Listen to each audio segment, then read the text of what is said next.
Video ni khas untuk adik-adik yang nak kahwin pada tahun 2028. Save dulu video ni supaya tak hilang. Kalian ada lagi 3 tahun untuk sediakan dana perkahwinan. Ajak pasangan anda sama-sama mula buat simpanan emas dari sekarang. Saya sarankan kalian target simpan 100 gram dalam masa 3 tahun iaitu selama 36 bulan. Cara dia mudah sangat. Yang pertama sekali, masing-masing buka akaun emas gap macam ni.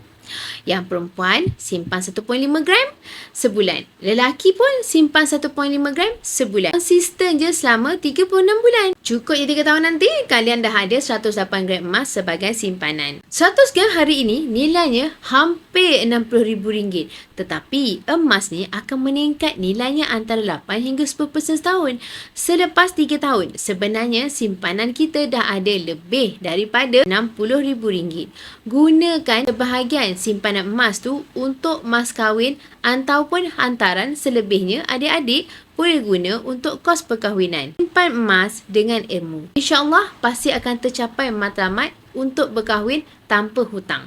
Bagi adik-adik yang nak mulakan simpanan emas dengan Public Gold, boleh hubungi saya ataupun klik borang sign up untuk langkah mudah simpanan emas pertama. Saya akan bimbing anda sebaiknya. Emas, pasport kekayaan kita semua.